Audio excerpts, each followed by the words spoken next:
CEAP, Centro Espírita Altivo Panfiro.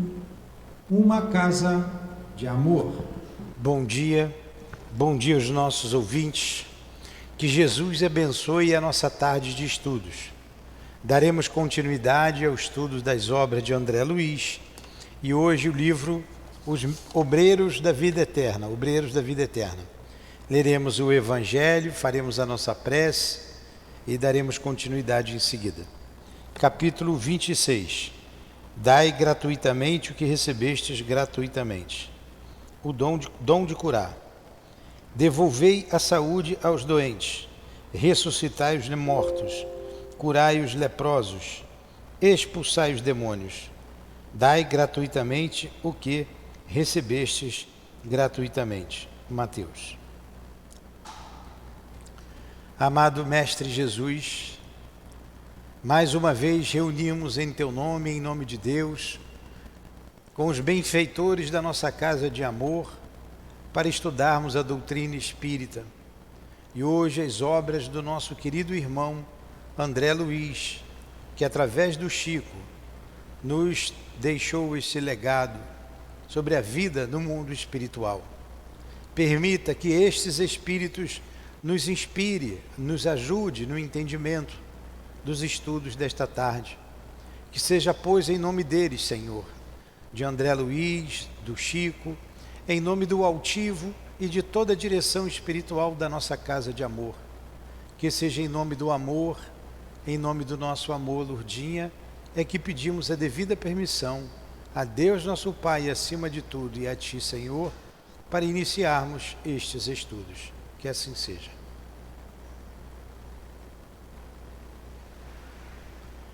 Muito bem. Nós terminamos o capítulo 2. Lemos 2 vezes o capítulo 2, não foi? Fizemos devagar, depois lemos ele direto. Vamos para o capítulo 3 e vamos fazer assim.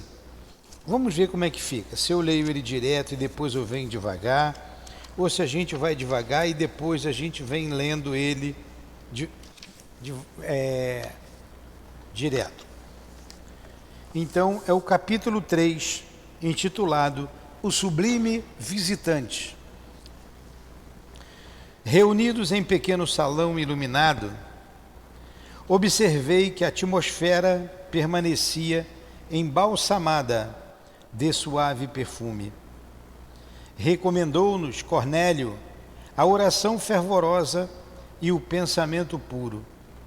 Tomando-nos a dianteira, o instrutor estacou à frente de reduzida câmara, estruturada em substância análoga ao vidro puro e transparente.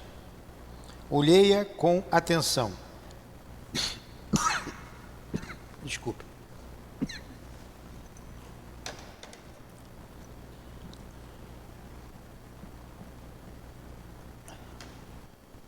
Vamos novamente. Reunidos em pequeno salão iluminado, observei que a atmosfera permanecia embalsamada de suave perfume. Recomendou-nos Cornélio a oração fervorosa e o pensamento puro. Tomando-nos à dianteira, o instrutor estacou à frente de reduzida câmara, estruturada em substância análoga ao vidro puro e transparente. Então eles estavam diante de um lugar feito tipo uma ampola, né, de vidro transparente. E foram recomendados a eles o pensamento puro e a oração fervorosa para a vinda de um emissário. Nós vamos ver aqui, de um emissário celeste, de um espírito elevado. Olhei-a com atenção. Tratava de um gabinete cristalino em cujo interior poderiam abrigar-se à vontade 2 a 3 pessoas. Destacando-se pela túnica muito alva, o diretor da casa estendeu a destra em nossa direção e exclamou com grave entono: os emissários da providência não devem semear a luz sem proveito. Constitui-nos-ia falta grave receber em vão a graça divina. Colocando-se ao nosso encontro, os mensageiros do Pai exercitam o sacrifício e a abnegação, sofrem os choques vibratórios de nossos planos mais baixos, retomam a forma que abandonaram desde muito, fazem-se humildes como nós, e para que nos façamos tão elevados quanto eles, dignam-se ignorar-nos as fraquezas, a fim de que nos tornemos partícipes de suas gloriosas experiências. Então, olha só, era um gabinete cristalino, como ele colocou aqui, tratava-se de um gabinete cristalino, e o diretor, o responsável, disse que os emissários, o que é um emissário? Um enviado. O enviado da providência. Você vê um espírito que vem do mais alto, que há muito tempo já tinha se despojado do invólucro carnal, mas que era muito sacrificial vir à Terra, e ele veio. Mas vem para essa ampola, esse local protegido. E ele pede que todos permaneçam em oração fervorosa e pensamento puro. Olha a importância do pensamento elevado. Interrompeu o curso das palavras, fitou-nos em silêncio e prosseguiu noutro tom.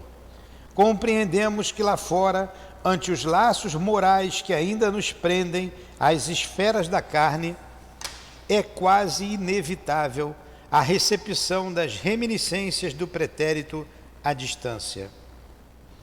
A lembrança tange as cordas da sensibilidade e sintonizamos com o passado inferior.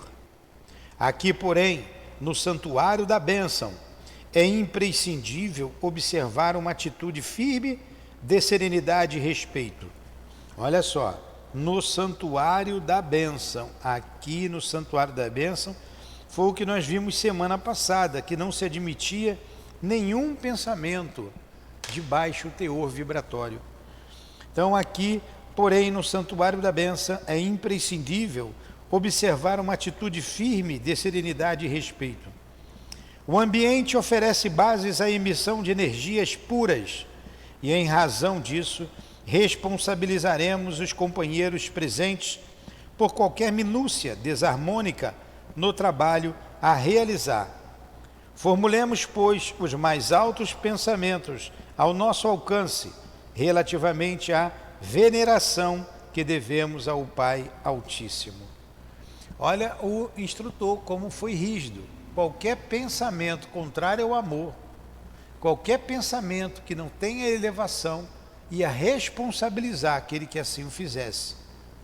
Então teriam que estar todos com o pensamento elevado, esperando ali o emissário que vinha do mais alto. Após longo intervalo destinado à nossa preparação mental, tornou ele sem afetação. Para outra classe de observadores, o instrutor Cornélio poderia parecer excessivamente metódico e rigorista. Entretanto, não para nós, que lhe sentíamos a sinceridade profunda e o entranhado amor às coisas santas.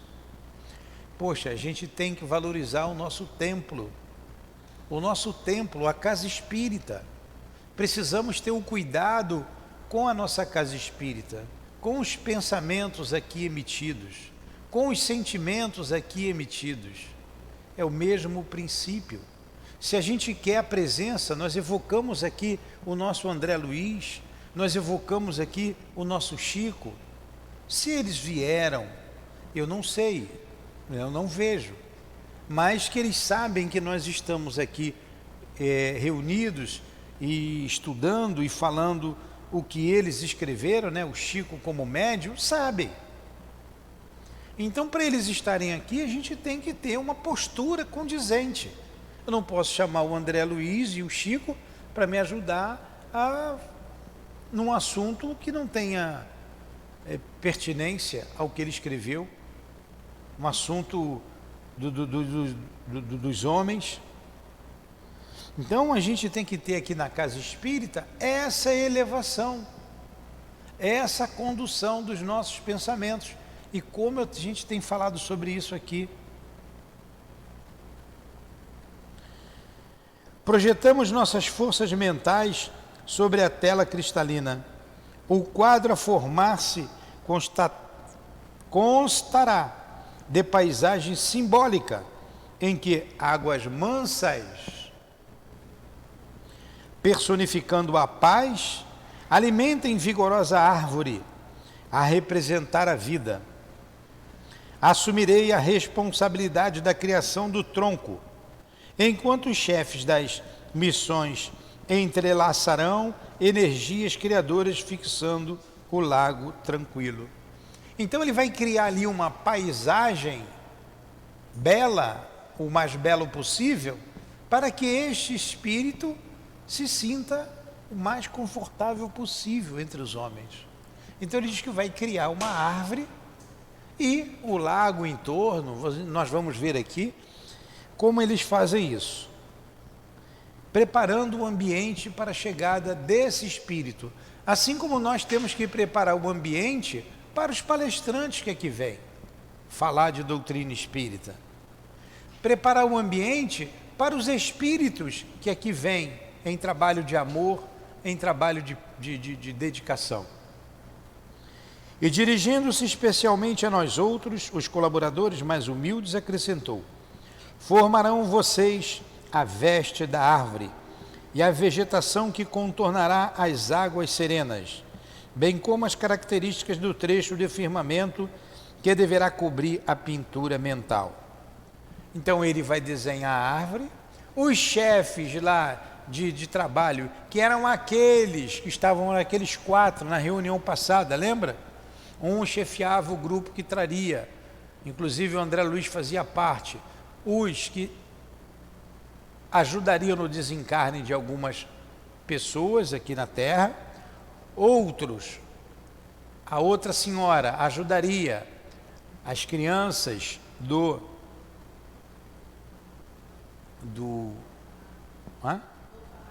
orfanato, né, do abrigo. O outro ajudaria os loucos do manicômio. Eram 3 grupos, não é isso? Ou tinha mais um? Eram esses 3. Então os chefes encarregados formariam o lago. E ficou para os outros a formação do entorno, a grama, o que eles vão colocar ali. Vão fazer uma pintura, um quadro mental.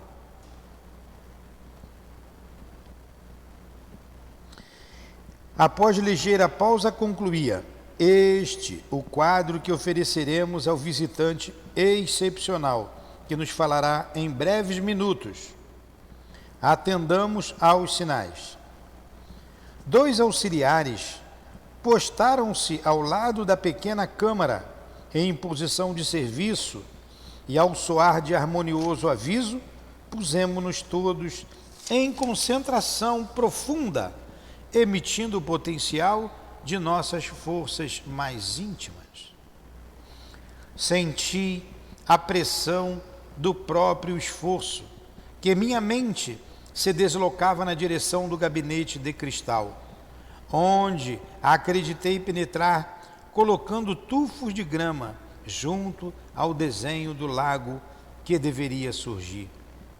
Utilizando as vigorosas energias da imaginação, recordei a espécie de planta que desejava naquela criação temporária, trazendo-a do passado terrestre para aquela hora sublime.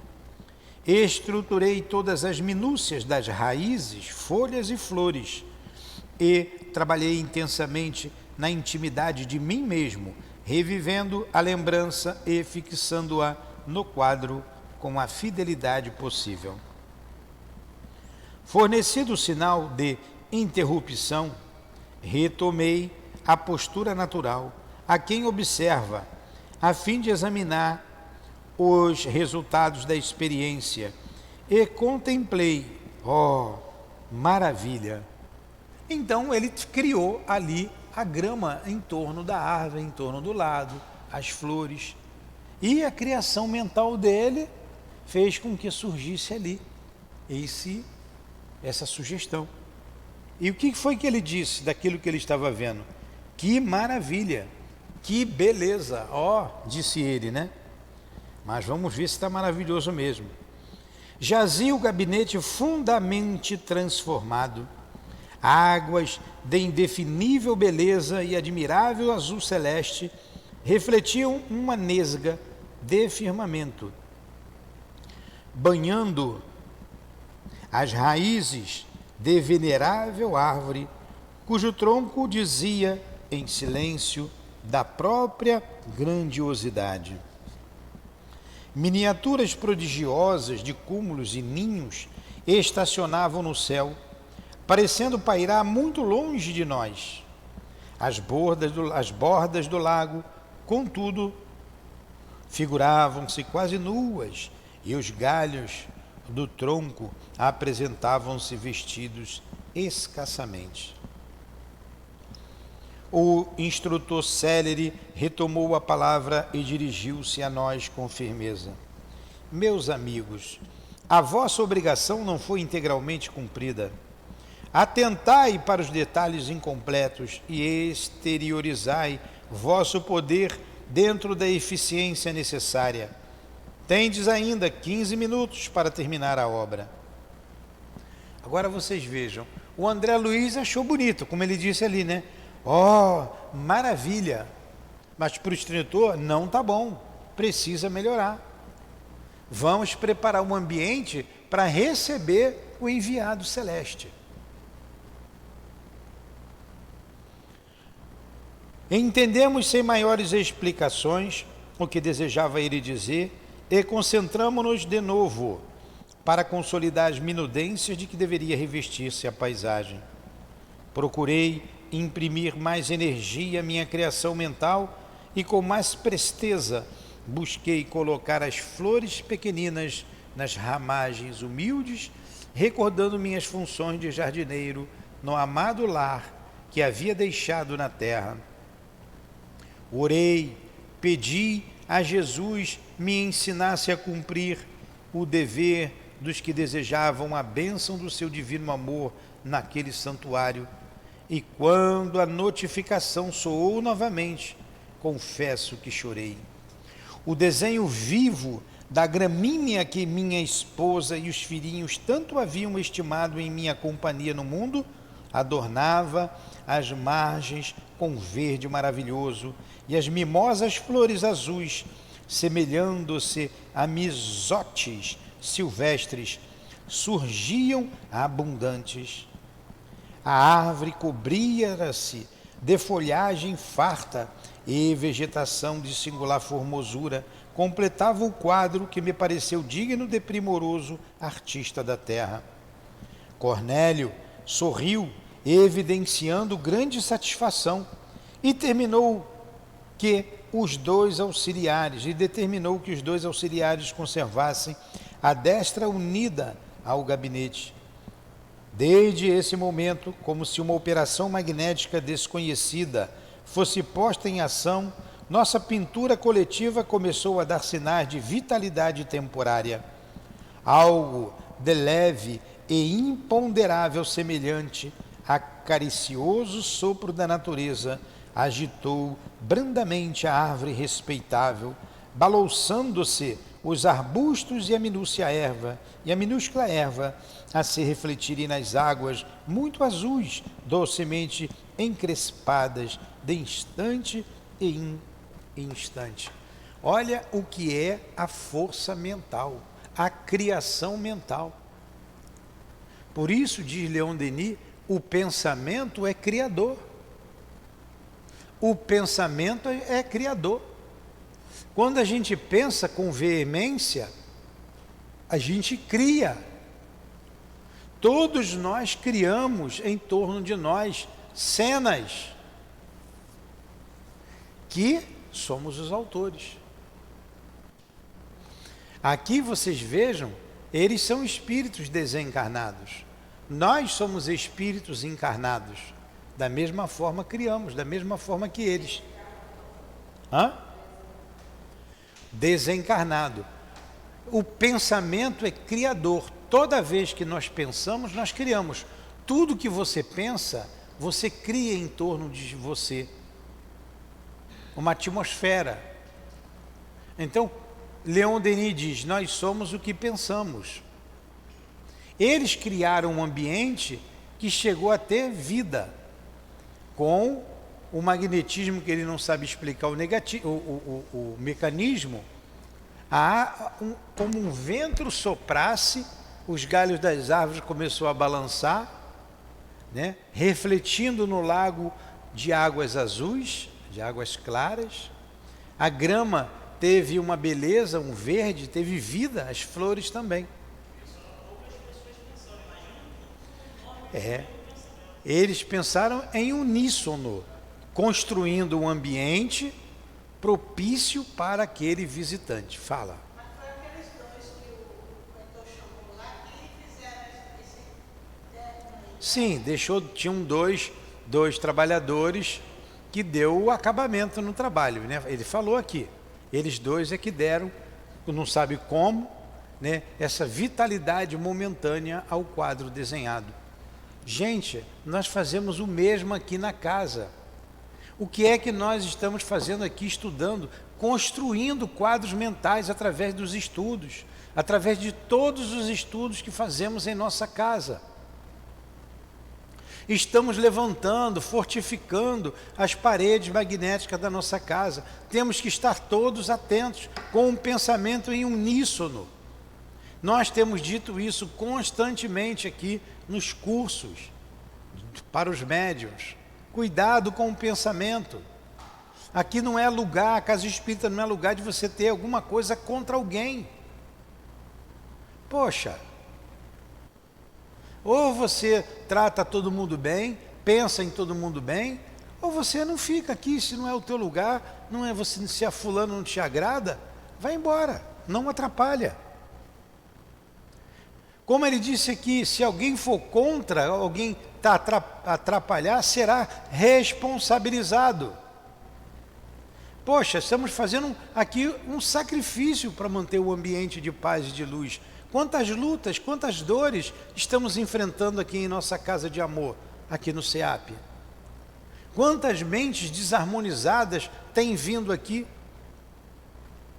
Quantos vieram e saíram e deixaram um rastro de desequilíbrio, saem falando mal do trabalho, da casa, daqueles que estamos aqui numa luta tremenda. Uma luta tremenda. É muita responsabilidade ser médium, é muita responsabilidade ser espírita. Não é brincadeira, nós não estamos aqui brincando, os espíritos não estão brincando, e o estudo favorece a presença desses espíritos junto a nós. É uma pena que nem todos, né, eu não vou nem falar a população do mundial, que todos deveriam saber isso, mas pelo menos os nossos médiuns, ouvindo, relendo André Luiz, sobre a importância do nosso pensamento e da nossa responsabilidade com o que a gente pensa. Não dá para ser mundano mais, não dá. Nós somos do mundo, mas não dá para ser mundano. Passamos aqui agora, aqui na rua, aí as festividades aí das pessoas. Estava ali, passamos na frente aqui, da frente de um bar. As moças jovens, bonitas, com umas danças, aquelas danças sensuais, estavam todos alcoolizados, aparentemente alcoolizados, né? Tem que fazer o teste para saber. Mas eu acho que aquelas pessoas, do jeito que estavam ali dançando, não deveria estar no seu estado normal para fazer aquilo ali. Então, que ambiente é aquele? Que forças estão envolvendo aquele grupo ali? Que criações mentais estão sendo elaboradas ali? É o mesmo princípio.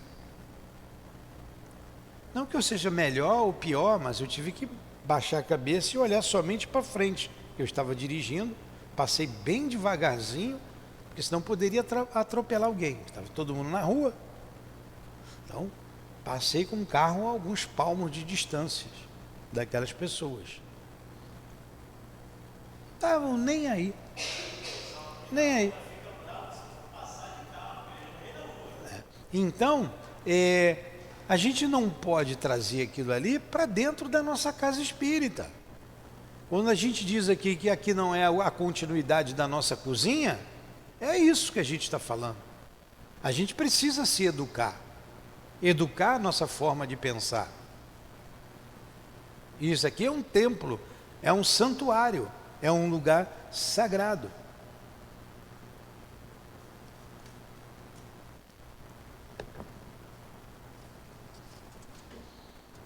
Vamos continuar. Onde nós paramos? Hã? E a gramínea? Procurei imprimir minha energia, o desenho vivo da gramínea, aqui? Mais para baixo? Ah, minha gramínea. Você tem que dizer, está no último parágrafo. Minha gramínea estava agora tão viva e tão bela que o pensamento de angustiosa saudade do meu antigo lar ameaçou de súbito meu coração ainda frágil. Não eram aquelas flores, não eram aquelas as flores miúdas que a esposa colocava diariamente no quarto isolado de estudo? Não eram as mesmas que integravam os delicados ramos que os filhos me ofereciam aos domingos pela manhã? Vigorosas reminiscências absorveram-me o ser, oprimindo-me inesperadamente a alma, e eu perguntava a mim mesmo, por que mistério o espírito enriquecido de observações e valores novos, respirando em campos mais altos da inteligência, tem necessidade de voltar ao pequeno círculo do coração, como a aresta luxuriante, como a... Desculpa. Deixa eu voltar aqui um pouquinho, que eu pulei uma linha aqui. O espírito enriquecido de observações e valores novos, respirando em campos mais altos da inteligência, tem necessidade de voltar ao pequeno círculo do coração, como a floresta luxuriante e imponente que não prescinde da singela e reduzida gota d'água para dessedentar-lhe as raízes. Entenderam o que ele disse aqui? O espírito já estava em outro patamar, em outra elevação, mas precisou voltar, ele viu a necessidade de voltar ao pequeno círculo do coração, dos sentimentos, do que ele vivenciou, do que ele viveu aqui na terra, junto à família dele, junto à esposa e os filhos. Por isso eles sentem saudades daqueles momentos em que tiveram juntos com seus amados aqui na terra, a esposa, o esposo, o filho, a avó, a mãe, o pai. Sente falta desses momentos, sente saudade. Da mesma maneira que nós sentimos falta e saudade. Eles podem estar mais elevados, estão estudando, estão aprendendo novos conceitos de vida, mas o coração continua atrelado aos seus amores, àqueles que eles amam. E graças a Deus é assim, a saudade não é só daqui para lá, é de lá para cá também.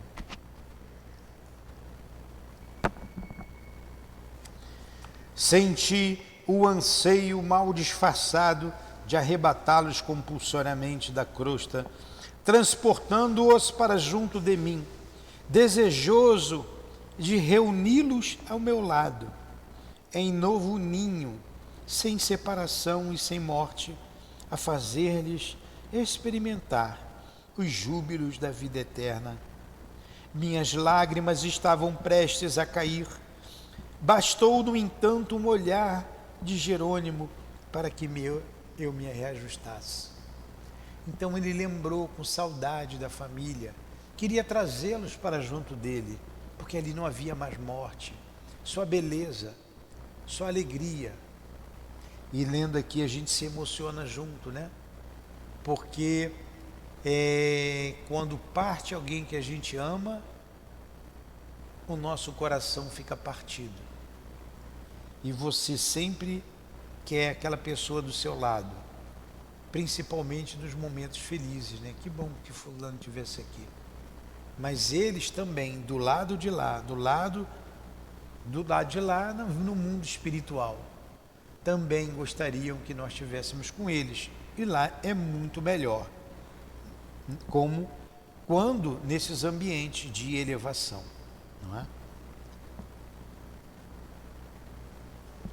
Arremessei para muito longe de mim toda a ideia angustiosa e consegui reaver a posição do cooperador decidido nas edificações do momento. Cornélio, de pé, ante a paisagem viva, enquanto nos mantínhamos sentados, estendeu os braços na direção do alto e suplicou: Pai, Criador de infinita, Pai da criação infinita, permite, ainda uma vez, por misericórdia, que os teus mensageiros excelsos sejam portadores de tua inspiração celeste para esta casa consagrada de júbilos de tua bênção. Senhor, fonte de toda sabedoria, dissipa as sombras que ainda persistem em nossos corações, impedindo-nos a gloriosa visão do porvir que nos revestestes, que nos reservastes.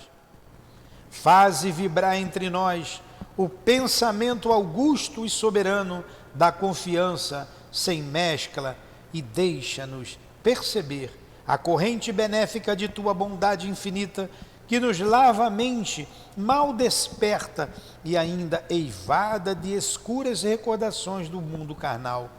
Auxilia-nos a receber dignamente teus devotados emissários.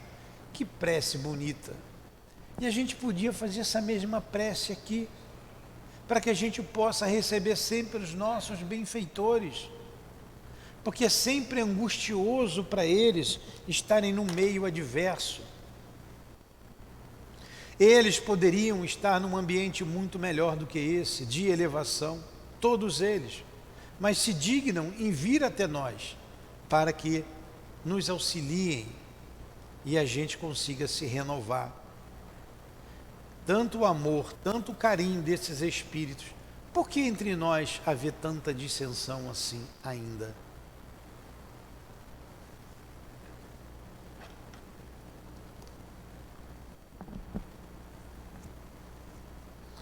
Focalizando a mente em nossos trabalhos, o instrutor prosseguiu noutra inflexão de voz.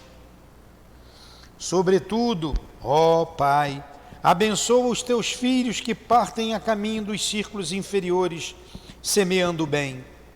Reparte com eles, humildes representantes de tua grandeza, os teus dons de infinito amor e de inesgotável sabedoria, a fim de que se cumpram teus sagrados desígnios.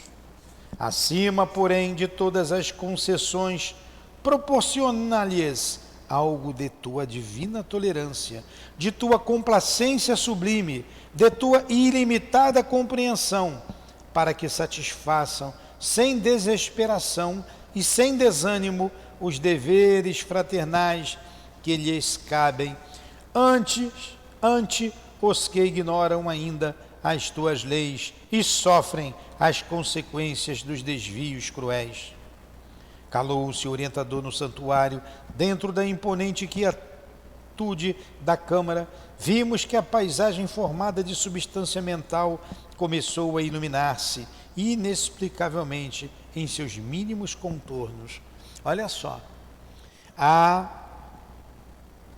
dentro da câmara, a substância mental que emanava da prece que ele fazia começou a envolver, a iluminar-se inexplicavelmente. Ele não consegue explicar isso, os mínimos detalhes da câmara, preparando o lugar para a vinda do emissário. por isso aqui tudo começamos com uma prece a Deus, com uma prece ao Senhor, para podermos evocar esses espíritos e eles encontram em nós a dignidade para eles se fazerem presentes. Via-se-lhe, guardava a ideia de que, reduzido o sol, surgiria à nossa vista sob a nesga de céu, no quadro singular. Raios fulgurantes penetravam o fundo esmeraldino e vinham refletir-se nas águas. Cornélio, de mãos erguidas para o alto, mas sem qualquer expressão ritualística, em vista da simplicidade espontânea dos seus gestos, clamou: bem-vindo seja o portador de nosso Pai amantíssimo. Nesse instante, sob nossos olhos atônitos, alguém apareceu no gabinete entre a vegetação e o céu. Semelhava-se a um sacerdote de culto desconhecido, trajando túnica lirial, fisionomia simpática de ancião. Apresentava-se nimbado de luz indescritíveis e seu olhar nos mantinha extasiados e presos num misto de veneração e encantamento, sem que nos fosse possível qualquer fuga mental de sua presença sublime. Olha esse espírito que chegou, olha a envergadura moral desse espírito, e vocês vão ter surpresas, hein? Até o final do estudo. Via-se-lhe apenas o busto cheio, parecendo-me que os seus membros inferiores se ocultavam naturalmente na folhagem abundante. Seus braços e mãos, todavia, revelavam-se com todas as minudências anatômicas, porque com a destra nos abençoava num gesto amplo, mantendo na outra mão pequeno rolo de pergaminhos brilhantes, deixando-nos perceber dourado cordão atado à cinta. Visivelmente sensibilizado, o diretor da casa saudou nominalmente: Venerável Asclépios, se conosco. O nome dele era Asclépios. Lembra que eu sempre brinco com esse nome? Veio daqui, ó. Eu digo assim, eu ainda vou chamar meu neto de Asclépios. É o venerável Asclépios, se conosco. Hã? Não entendi. Romano? Não, é um nome, não sei de onde vem esse nome. Numa das encarnações deve ter tido esse nome, né? Não sei. Venerável Asclépios, se conosco. Não sei a origem desse nome. Não sei. Também tem nome do estrangeiro, né? É tão bonito esse capítulo, né? O emissário em voz clara e sedutora desejou-nos a paz do Cristo e em seguida dirigiu-nos a palavra em tom inexprimível na linguagem humana, abstendo-me aqui de qualquer tradução incompleta e imperfeita, atendendo a imperativo de consciência. Está aqui André Luiz dizendo. Então vamos lá. O emissário, em voz clara e sedutora, desejou-nos a paz do Cristo e em seguida dirigiu-nos a palavra em tom inexprimível na linguagem humana. Ouvimo-lo sob infinita emoção, sem que qualquer de nós contivesse as lágrimas. O verbo do admirável mensageiro que chegava de esferas superiores, trazendo-nos a bênção divina, caía-nos n'alma de modo intraduzível e acordávamos o Espírito eterno pela infinita glória de Deus e da vida imortal. Não conseguiria descrever o que se passava em mim próprio, jamais escutar alguém com aquele misterioso e fascinante poder magnético de fixação dos ensinamentos de que se fizer emissário.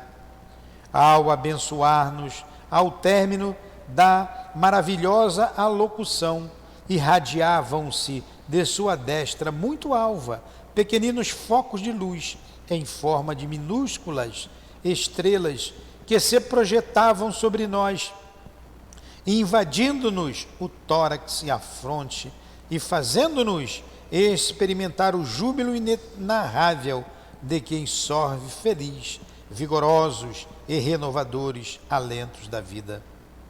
Quiséramos prolongar indefinidamente aqueles minutos divinos, mas tudo fazia acreditar que o mensageiro estava prestes a despedir-se.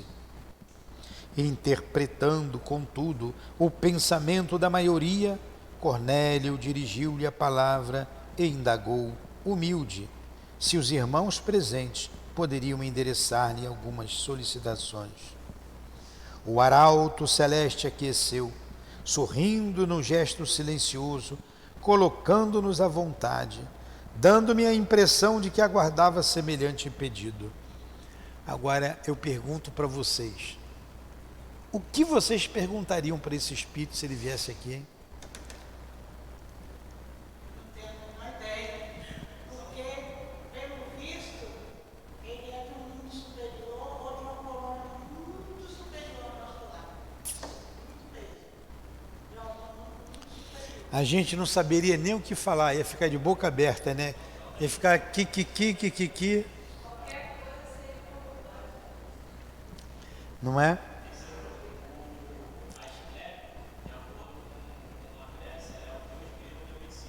Asclépios é um deus grego da medicina, né? Não sabia. Então vamos lá. A irmã Semprônia é uma das líderes, né? Aquela que iria levar a atender as crianças no orfanato. A irmã Semprônia, que chefiava pela primeira vez a turma de socorro ao serviço de amparo aos órfãos, foi a primeira a consultá-lo. Liga esse ar, por favor. Venerável amigo, disse com transparente sinceridade, temos algumas cooperadoras na crosta que esperam de nós uma palavra de ordem e reconforto para prosseguirem nos serviços a que se devotaram de coração fiel.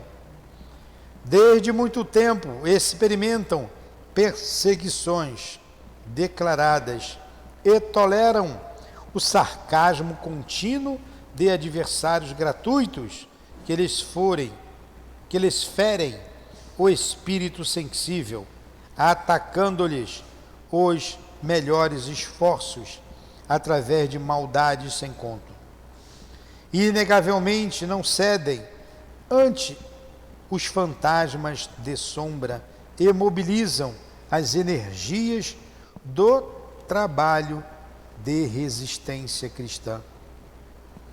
Exercendo funções de colaboradora nesta expedição de socorro que agora chefio pela primeira vez, conheço de perto a dedicação que nossas amigas testemunham na obra sublime do bem, mas não ignoro que padecem heróicas e leais há quase 30 anos sucessivos ante o assédio de inimigos implacáveis e cruéis. Então, olha só, a Semprônia foi perguntar para ele, que palavra ele diria para levar aos trabalhadores da crosta aqui da terra, aquelas senhoras que estavam trabalhando no orfanato, que há mais de 30 anos estavam ali firmes e recebendo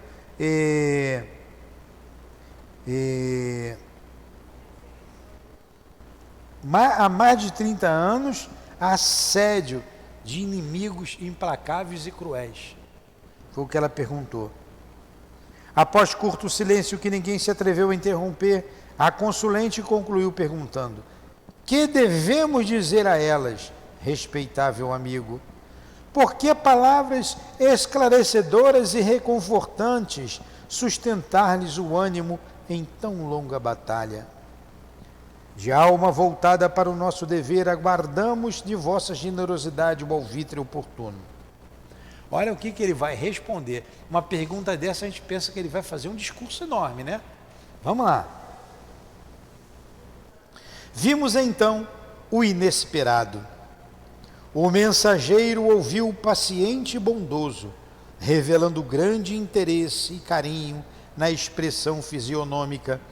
E depois que Semprônia deu por terminada a consulta, retirou uma folha dentre os pergaminhos alvinitentes que trazia, de modo intencional, e abriu-a à nossa vista, lendo todos nós o versículo 44 do capítulo 5 do Evangelho do apóstolo Mateus.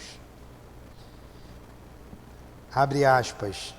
Eu, porém, vos digo, amai a vossos inimigos, bendizei os que vos maldizem, fazei bem aos que vos odeiam e orai pelos que vos perseguem e caluniam.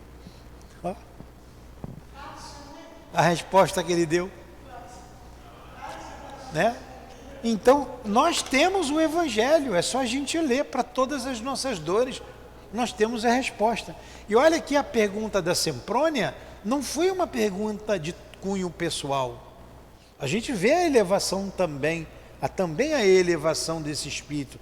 Ela faz uma pergunta direcionada àqueles que ela vem visitar aqui na Terra, as irmãs. Aí pergunta esse ser elevado, ele mostra lá uma parte do Evangelho do Cristo. E nós vamos ver que todas as perguntas ele responde assim.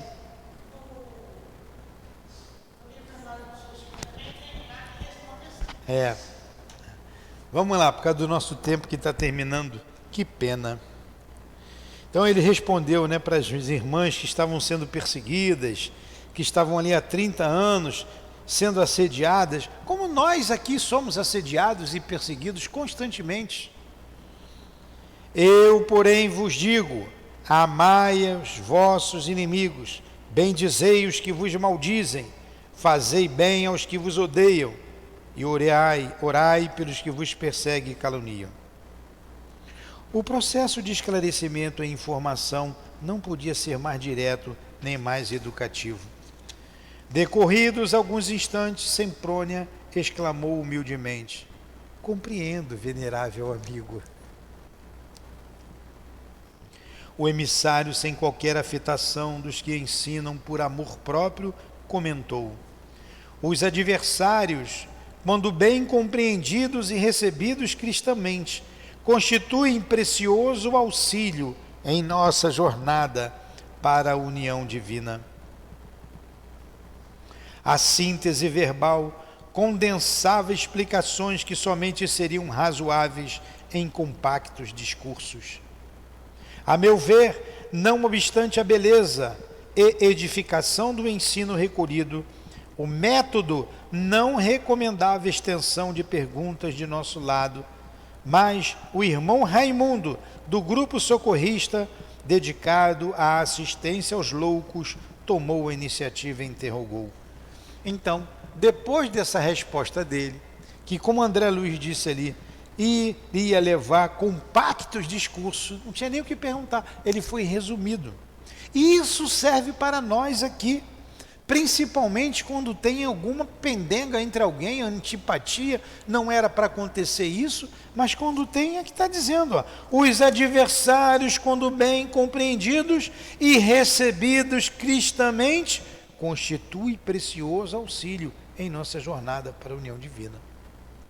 Devemos receber todos com amor cristão. Tudo bem até aí? Então vamos lá, a outra pergunta de um outro amigo nosso.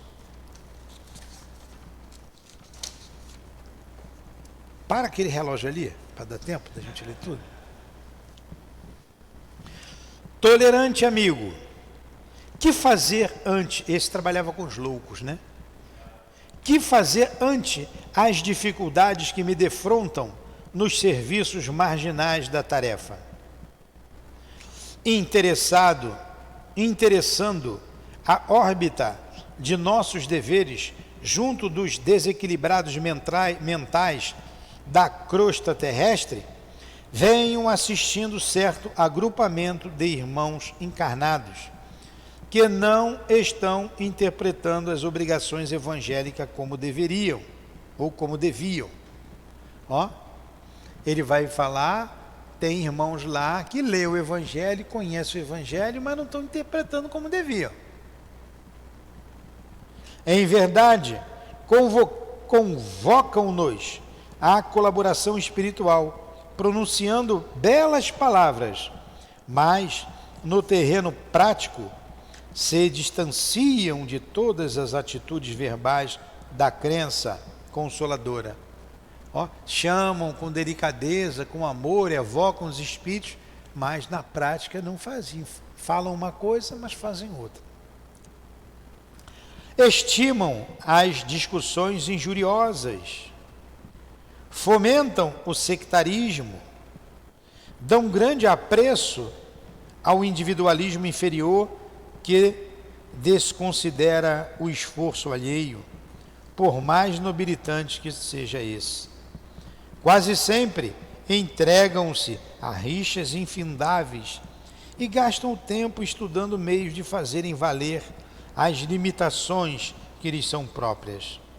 Por mais que lhes ensinemos a humildade, recorrendo não a nós, mas ao exemplo eterno do Cristo, mas se arvoram em críticos impiedosos, não apenas uns dos outros, olha só, críticos e impiedosos, não apenas um dos outros. Essas palavras foram do altivo aqui, esses dias. Não sejam críticos uns dos outros. Aqui, na nossa casa, foi dito isso aqui para nós há bem pouco tempo.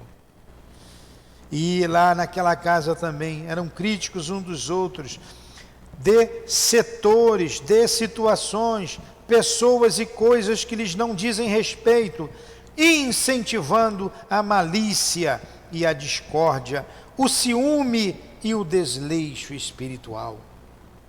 No entanto, reúnem-se metodicamente e nos chamam à cooperação em seus trabalhos. Que fazer, todavia, respeitável orientador, para que maiores perturbações não se estabeleçam? O mensageiro esperou que o consulente se desse por satisfeito em suas indagações e em seguida, muito calmo, repetiu a operação anterior e tivemos ante os olhos outro pergaminho com a inscrição do versículo 11 do capítulo 6 da primeira epístola do apóstolo Paulo a Timóteo. Mas tu, abre aspas, mas tu, ó homem de Deus, foge destas coisas e segue a justiça, a piedade, a fé, a caridade, a paciência e a mansidão. Está tudo escrito, a gente sabe. Por que não fazer? Permaneceu Raimundo na expectativa, figurando-se-nos não haver interpretado a advertência quando devia, mas a explicação sintética do visitante não se fez esperar. O discípulo que segue as virtudes do mestre, aplicando-as a si próprio, foge às inutilidades do plano exterior, acolhendo-se ao santuário de si mesmo e auxilia os nossos irmãos imprevidentes e perturbados, rixosos e ingratos sem contaminar-se. Registrando as palavras sábias de Asclépios, Raimundo pareceu acordar para a verdade e murmurou com algum desapontamento: aproveitarei a lição. Que coisa, hein?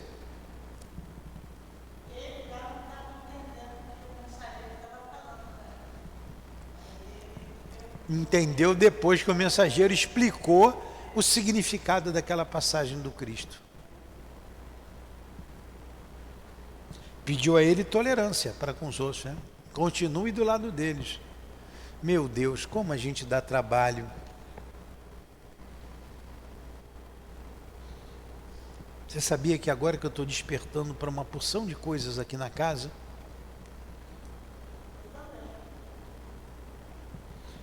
Novo silêncio verificou-se entre nós.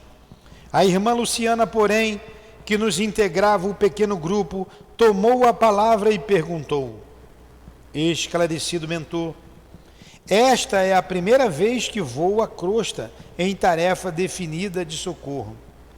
Podereis fornecer-me, porventura, a orientação de que necessito?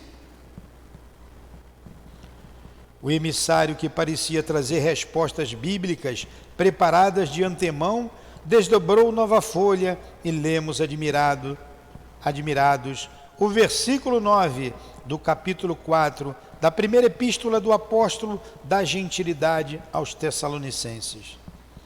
Quanto, porém, à caridade fraternal, não necessitais de que vos escreva, visto que vós mesmos estáis instruídos por Deus, que vos ameis uns aos outros. Caramba, que lição, hein? Que lição para nós aqui que estamos estudando.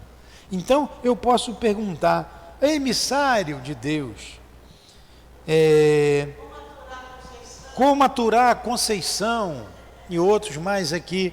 Aí ele fala para mim assim, ó: quanto, porém, à caridade fraternal, não necessitais que vos escreva, visto que vós mesmos estáis instruídos por Deus, que vos ameis uns aos outros. Está na carta de Paulo aos Tessalonicenses, né? Versículo 9, capítulo 4. Que beleza. Acho que a gente vai ter que ler isso aqui tudo de novo, para fixar bem o conceito. Algo confundida, Luciana observou reverente: compreendo. O evangelho aplicado, comentou o mensageiro delicadamente. Ele sempre fazia um pequeno comentário, né? Ensina-nos a improvisar os recursos do bem nas situações mais difíceis. Fez-se de novo extrema quietude na câmara. Talvez pelo nosso péssimo hábito de longas conversações sem proveito adquirido na crosta planetária, não encontrávamos grande encanto naquelas respostas francas e diretas, sem qualquer lisonja ao nosso personalismo dominante. Rolavam instantes pesados quando observamos a gentileza e a sensibilidade do diretor do Santuário da Bênção. Notando que Semprônia, Raimundo e Luciana eram alvos de nossa indiscreta curiosidade, Cornélio inquiriu de Asclépios como se fora mero aprendiz: que fazer para conservar alegria no trabalho, perseverança no bem, devotamento à verdade? Olha, uma pergunta para nós aqui. Vamos perguntar para ele: que fazer para conservarmos a alegria no trabalho, a perseverança no bem, o devotamento à verdade? Não é isso que a gente está aqui para isso? É para isso que nós estamos aqui? Então, como fazer isso? O mensageiro contemplou num sorriso de aprovação e simpatia, identificando-lhe o ato de amor fraternal, e descerrou o novo pergaminho em que se lia o versículo 16 do capítulo 5 da primeira carta de Paulo aos Tessalonicenses: regozijai-vos sempre. O que é regozijai-vos sempre? Seja felizes sempre, sejam joviais, sejam alegres sempre. Regozijo sempre. Faça tudo com amor, com alegria. Trabalhem com alegria.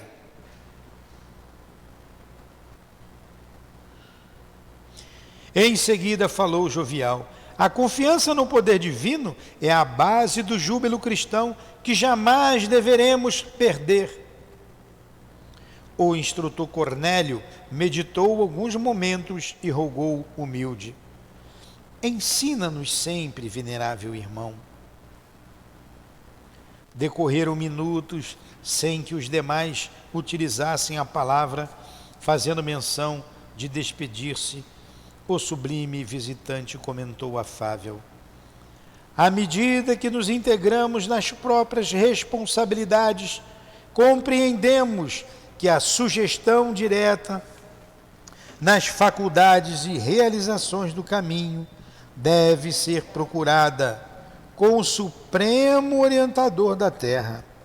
Cada espírito, herdeiro e filho do Pai Altíssimo, é um mundo por si, com suas leis e características próprias. Apenas o mestre tem bastante poder para traçar diretrizes individuais aos discípulos. Mandou que recorresse ao Mestre Jesus, ao Evangelho do Cristo. Logo após, abençoou-nos carinhoso, desejando-nos bom ânimo. Reconfortados e felizes, vimos o mensageiro afastar-se, deixando-nos envoltos numa onda de olente e inexplicável perfume. Ambos, os auxiliares que se mantinham apostos, aí Conceição, retiraram as mãos do gabinete e, depois de várias operações magnéticas efetuadas por eles, desapareceu a pintura mental, voltando a peça de cristal ao aspecto primitivo. Tornando a conversação livre, indagações enormes oprimiam-me o cérebro. Não me contive. Com a permissão de Jerônimo e liderando companheiros tão curiosos e pesquisadores quanto eu mesmo, acerquei-me de Cornélio e despejei-lhe aos ouvidos grande cópia de interrogações. Acolheu-me benévolo e informou. Então, o ilustre visitante foi embora. O André Luiz ficou cheio de perguntas, ficou atônito. E resolveu perguntar então a Cornélio, o responsável, né, por aquele trabalho todo que está ali. Então o que ele fala para Cornélio? Olha a pergunta que ele faz. Aí é aquilo que você falou no início, está aqui a resposta. Ó.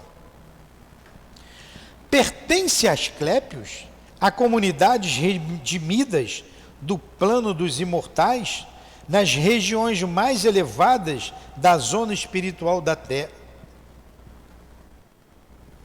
Não é uma pergunta.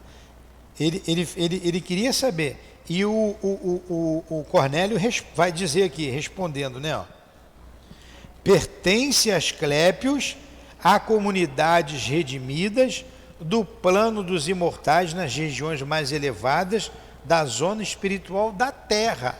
Olha, é um espírito que está aqui na Terra, ligado à Terra ainda. Bem acima de nosso lar, sem dúvida.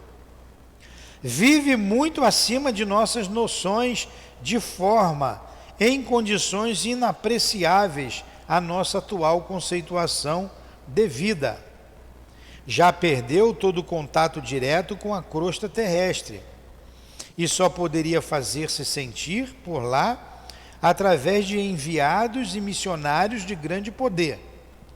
Apreciável o sacrifício dele, vindo até nós, embora a melhoria de nossa posição em relação aos homens encarnados.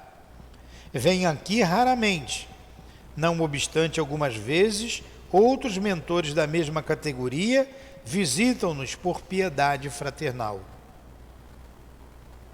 Olha, está na Terra, hein? Não está em outro planeta não, hein? Não poderíamos, por nossa vez, demandar o plano de Asclépios a fim de conhecer-lhe a grandeza e sublimidade? Perguntei. Ele responde: muitos companheiros nossos, assegurou-nos o instrutor, por merecimentos naturais no trabalho, alcançam admiráveis prêmios de viagens, não só às esferas superiores do planeta que nos serve de moradia, mas também aos círculos de outros mundos. Sorriu e acrescentou: não devemos esquecer, porém, que a maioria efetua semelhantes excursões somente na qualidade de viajores, em processo estimulante do esforço pessoal, à maneira de jovens estudantes de passagem rápida pelos institutos técnicos e administrativos das grandes nações. Raros são ainda os filhos do planeta em condições de representá-lo dignamente noutros órbes e círculos de vida do nosso sistema. Caramba, olha como nós estamos atrasados. e como a gente tem que mudar a nossa postura aqui na casa espírita.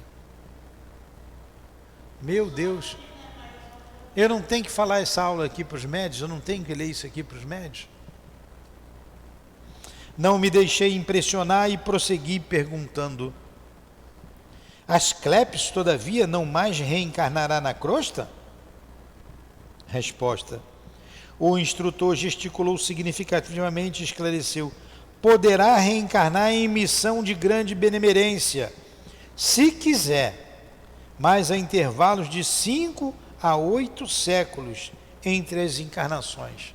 Ó, ele pode voltar, se ele quiser, ele não precisa, mas vai levar um intervalo de 500 a 800 anos.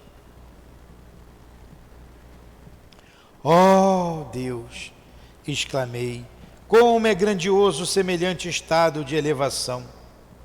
Constitui sagrado estímulo para todos nós, ajuntou o mentor atenciosamente. Devemos acreditar, interroguei admirado, seja esse o mais alto grau de desenvolvimento espiritual no universo? Olha a pergunta do outro. Esse é o ápice do desenvolvimento desse espírito? O diretor da casa sorriu compassivo em face de minha ingenuidade e considerou: de modo algum. Asclépios relaciona-se entre abnegados mentores da humanidade terrestre. Partilha da soberana elevação da coletividade a que pertence, mas efetivamente é ainda entidade do nosso planeta, funcionando embora em círculos mais altos de vida. Compete-nos peregrinar muito tempo no campo evolutivo para lhe atingirmos as pegadas. No entanto, acreditamos que o nosso visitante sublime suspira por integrar-se no quadro de representantes do nosso orbe junto às gloriosas comunidades que habitam, por exemplo, Júpiter e Saturno. Agora você vê, é um espírito que está na Terra. Não estava ainda. Ele almejava isso, não estava ainda. Que pena, Dilane, você só chegar agora e não ouvir esse estudo. Eu vou ter que ler para todos os médios esses estudos aqui. Estava ouvindo, que bom. Vamos terminar, passamos 10 minutinhos. Quem nos escuta de casa nos perdoe, mas agora mais um minutinho a gente termina, porque não tem como não ler esse capítulo todo, né? Para fechar essa ideia. Que beleza de estudo. Os componentes dessas, por sua vez, esperam ansiosos o instante de serem convocados às divinas assembleias que regem o nosso sistema solar. Entre essas últimas estão os que aguardam cuidadosos e vigilantes o minuto em que serão chamados a colaborar com os que sustentam a constelação de Hércules, a cuja família pertencemos. E nós viemos lá da constelação de Hércules, hein? Os que orientam o nosso grupo de estrelas aspiram naturalmente a formar um dia na coroa de gênios celestiais que amparam a vida e dirigem-na no sistema galáxico em que nos movimentamos. E sabe, meu amigo, que a vossa Via Láctea, viveiro e fonte de milhões de mundos, é somente um detalhe da criação divina, numa nesga do universo? As noções de infinito encerraram a reunião encantadora do Santuário da Bênção. Cornélio estendeu-nos a mão, almejando-nos felicidade e paz, e despedimos-nos sob enorme impressão entre a saudade e o reconhecimento. Quanta beleza, hein? Que estudo gostoso. Aqui, Adilane, está escrito tudo o que veio dito pelo nosso querido Bentor. Aquelas cartas, quando ele fala aqui, até as mesmas palavras, a necessidade da união, de estarmos juntos. Tem algumas palavras que você escreveu ali que está escrito aqui. Muito interessante. Eu preciso...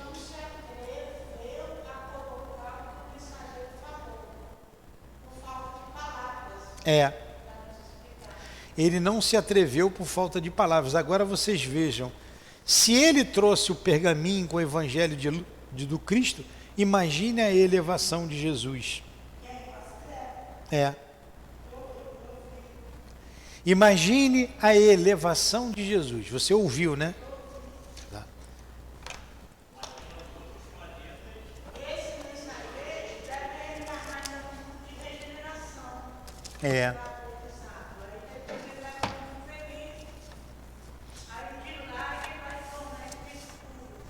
Me dá um marcador, por favor.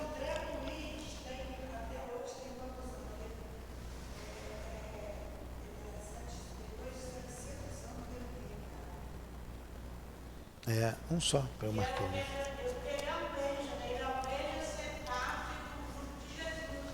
Exatamente. Agora, gente, é uma pena. Sempre falo, por causa dessa passagem aqui. É uma pena estarmos somente nós aqui estudando, tão poucas pessoas. Muitas pessoas, alguns nos ouviram?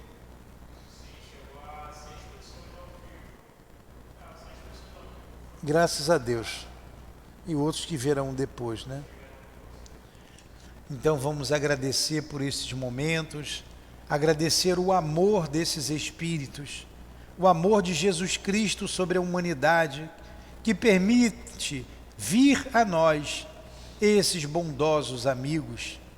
A nossa gratidão ao Chico, ao André Luiz, por nos trazer a experiência vivida no mundo maior. E o esforço do altivo e seus amigos que dirigem junto com ele esta casa de amor. A nossa gratidão ao Antônio de Aquino, ao Baltazar, ao nosso Dr. Erma, a Leon Denis, a Allan Kardec, a todos esses espíritos de escola que tanto têm feito por nós. Gratidão a todos vocês. Irmãs queridas, a você, Lurdinha, pelo seu amor, pelo seu carinho, pela sua tolerância. Obrigado.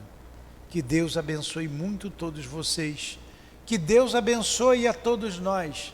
E que, estimulados por estas palavras, consigamos vencer as nossas dificuldades, as mazelas que ainda trazemos conosco, e sermos mais amorosos, mais altruístas, mais cristãos, em nossas palavras e atitudes, em nossa casa de amor e onde quer que nos encontremos, nesta terra tão bendita e querida. Em nome desses espíritos guias, guias da humanidade, da direção espiritual do nosso SEAP, a nossa casa de amor, o nosso altivo, em nome de André Luiz, em nome do nosso querido irmão Francisco Cândido Xavier, de Leon Denis, de Allan Kardec, em nome do amor, do nosso amor, a minha querida, mas acima de tudo, em nome do amor de Deus, nosso Pai, é que pedimos a devida permissão para encerrarmos os estudos da tarde de hoje em torno do livro Obreiros da Vida Eterna. Que assim seja.